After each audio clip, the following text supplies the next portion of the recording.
देंगे। अगर यहाँ कुछ डॉक्टर बैठे हैं तो इसके ऊपर चिंतन करें कि पहले 90% डिलीवरी नॉर्मल होती थी, अभी 90% सिजेरियन क्यों हो रही,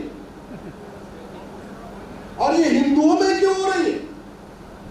क्या हिंदू बहन बेटियों का विटामिन डी खत्म हो गया? क्या हिंदू बहन बेटियों की हड्डियां कमजोर हो गई? क्या हिंदू बहन बेटियां शारीरिक रूप से अक्षम हो गई हैं? आखिर क्या चल क्या रहा है? 90% हिंदुओं की डिलीवरी सिजेरियन क्यों हो रही है और 90% एक्स हिंदुओं की डिलीवरी नॉर्मल क्यों हो रही है? क्या कारण?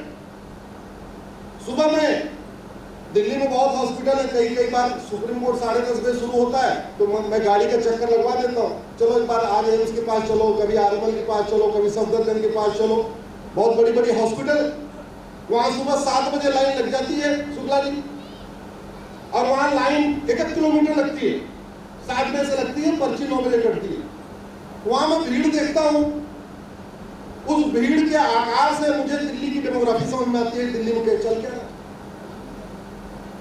अब सिजेरियन में क्या हुआ? पहले वाले ने पेट फाड़ दिया, दूसरे ने भी पेट फाड़ दिया, फिर तीसरे बोल दिया दो बार पेट फाड़ गया, तीसरी बार तो आधा जनसंख्या नियंत्रण हमारे डॉक्टर ही करवा दे रहे। कौन जिम्मेदार है इसके लिए? कोई इंटरनेशनल साजिश चल रही है क्या? कोई दवा कंपनियों की साजिश चल रही है क्या? कोई भारत के अंदर कोई साजिश चल रही है क्या? क्या कारण है कि जब हिंदू बहन बेटियां प्रेग्नेंट होती हैं तो दूसरे महीने डॉक्टर कह देते हैं अब तुम आराम करो, और वहीं दूसरी तरफ 8 महीने तक कहते काम करते रहो? क्यों? क्या कमी आ गई है? मैं गलत भी हो सकता हूं, मैं डॉक्टर नहीं, मैं तो इंजीनियर हूं, मैं गलत हो सकता हूं और मैं अपनी गलती एक्सेप्ट करने के लिए तैयार हूं।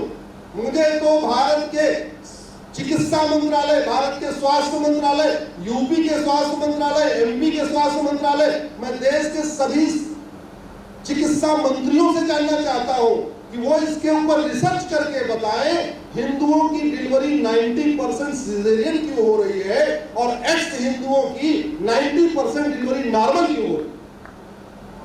अगर हिंदू खान पान में कोई दिक्कत है भैया ठीक है, वही वो भी खाएंगे पिएंगे, क्यों? क्या चल रहा है इसमें?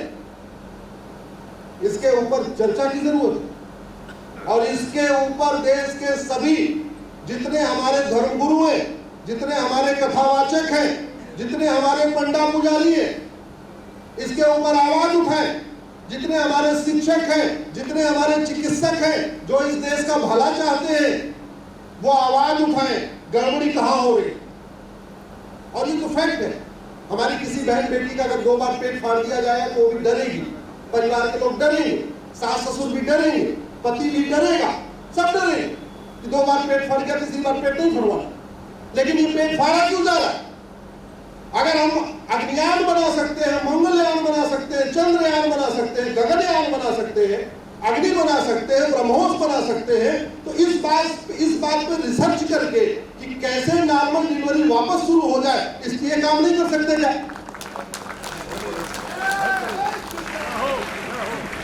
माननीय विधायक जी इसको आप उठाइए, क्या दिक्कत हो रही है? ये विधानसभा में आवाज उठनी चाहिए, संसद में भी आवाज उठनी चाहिए।